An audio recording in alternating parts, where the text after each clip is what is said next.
Pengumuman penetapan hasil pemilu 2024 masih menunggu penghitungan rekapitulasi 2 provinsi.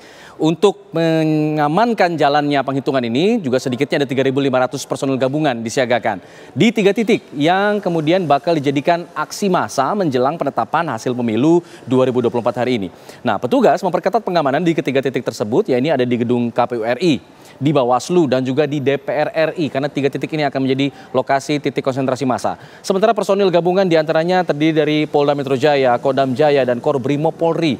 Polri juga menyebut sejumlah elemen masyarakat akan menyampaikan aspirasinya, baik itu yang pro dengan penetapan KPU maupun dengan yang kontra atas hasil pengumuman Pilpres dan juga Pemilu 2024 pada hari ini.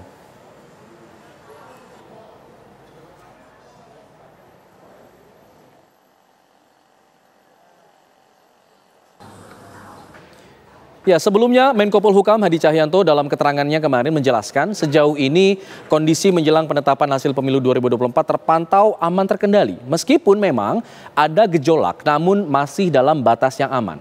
Menko Polhukam mengimbau agar semua pihak untuk tidak menyebarkan narasi-narasi yang bersifat hoax dan menyesatkan. Tadi membahas terkait dengan isu-isu yang mengemuka, khususnya adalah perbincangan di ruang publik tentang pemilu dan pasca pemungutan suara. Saya menerima laporan dari berbagai pihak dalam rapat koordinasi ini adalah langkah-langkah antisipasi dan langkah-langkah yang telah diambil.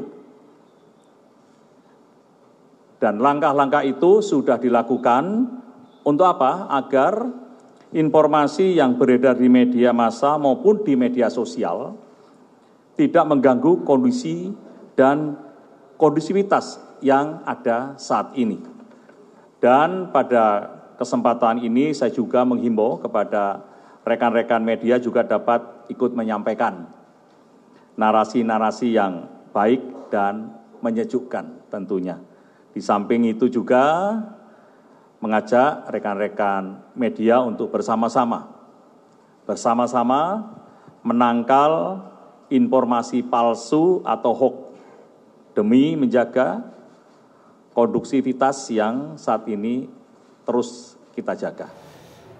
Ya, lalu bagaimana pengamanan secara real di gedung KPA jelang penetapan pemilu 2024 pada hari ini? Rekan kami Vena Kintan sudah memantau di sana untuk mengetahui sejauh apa proses pengamanan dan juga proses aksi massa yang terjadi di sana. Vena, pantauan Anda apakah memang sudah mulai terlihat cukup masif pergerakan massa di sana?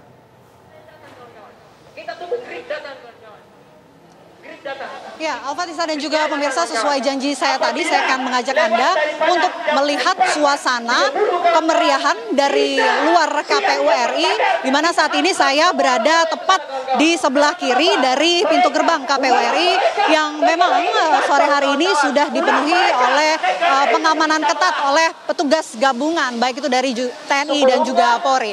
Dan mungkin Anda juga bisa mendengar, Alfatisa dan juga pemirsa, ada suara-suara yang terdengar karena memang saat ini tengah berlangsung persis di depan kantor KPU RI atau di Jalan Imam Bonjol, aksi unjuk rasa yang dilakukan oleh sejumlah masyarakat, elemen masyarakat yang terbagi atas 2 sisi. Kalau bisa saya gambarkan, baik itu masyarakat yang di sebelah kanan ini ternyata mereka ini melakukan aksi unjuk rasa karena mereka menantikan sama-sama mengenai hasil pemilu 2024 dan juga menantikan bagaimana jalannya proses rekapitulasi. Sama-sama dikawal di depan kantor KPU RI.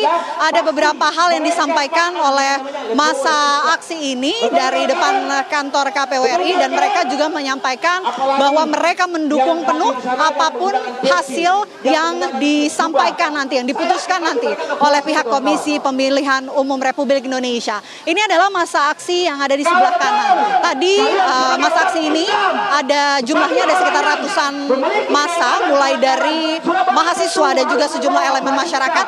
Namun nampaknya semakin sore justru semakin berkurang di sebelah kanan. Berbeda halnya dengan masa aksi yang ada di sebelah kiri. Alfatisa dan juga pemirsa, yang jaraknya kurang lebih sekitar 100 meter dari tempat saya mengabarkan saat ini. Di sebelah kiri ada masa aksi yang memiliki tuntutan yang berbeda dari masa aksi yang tadi saya jelaskan sebelumnya, di mana mereka ini justru meminta kepada pihak Komisi Pemilihan Umum Republik Indonesia mengenai adanya hasil pemilu 2024. Jumlah masanya ini justru lebih banyak masa yang ada di sebelah kiri, yang kami lihat ini berasal dari sejumlah elemen masyarakat juga, baik itu dari mahasiswa dan juga elemen-elemen masyarakat lain, pemirsa. Dan persis di sebelah kiri saya atau di belakang saya ini sudah ada barikade yang terpasang, dan di sepanjang Jalan Imam Bonjol ini steril, tidak ada yang boleh masuk ke area sini termasuk rekan-rekan media.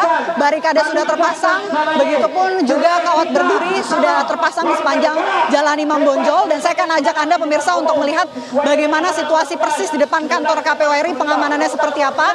Ini di sebelah kiri sudah ada mobil-mobil komando, kemudian di sebelah kanan juga ada 3 mobil komando dari Brimob yang sudah disiagakan untuk mengawal jalannya pengumuman maupun proses rekapitulasi yang akan rencananya diumumkan oleh KPU RI hari ini. Sementara demikian, saya kembalikan ke studio. Baik, itu tadi Vena Kintan mengabarkan dari depan kantor KPU RI, yang dimana proses pengamanan juga dimaksimalkan untuk 2 aksi massa yang terjadi di depan kantor KPU RI, yang pro dan juga yang kontra. Nanti kita akan pantau terus bagaimana perkembangan di sana. Semoga kita berharapan adalah situasi tetap kondusif sampai kemudian penetapan hasil dilakukan. Nah, sekarang kita akan membahas mengenai proses rekapitulasi dan juga hasilnya akan seperti apa, bagaimana kemudian dampaknya. Nah, ini akan dibahas oleh rekan saya, ada Tisa Noveni bersama dengan sejumlah narasumber yang sudah hadir di studio. Baik, betul sekali Alfat. Kita nanti akan berdiskusi, berbincang, membahas mengenai bagaimana hasil dari rekapitulasi suara. Sudah ada saat ini 36 provinsi yang sudah keluar rekapitulasinya, 1 dalam proses dan 1 lagi masih kita nantikan pemirsa. 2 provinsi yang masih kita nantikan. 1 tengah berjalan proses pleno rekapitulasinya, itu Provinsi Pegunungan, Papua Pegunungan. Kemudian 1 lagi adalah Provinsi Papua lain juga yang nanti akan kita tunggu akan seperti apa hasilnya. Tapi ada yang cukup menarik kita lihat di sini pemirsa. Ada salah 1 ataupun 2 provinsi yang menunjukkan angka yang cukup signifikan untuk salah satu calon pasangan tertentu, dan kita juga melihat bahwa sejauh ini mayoritas untuk suara paling banyak itu diperoleh oleh pasangan nomor urut 02 yang unggul di 34 provinsi.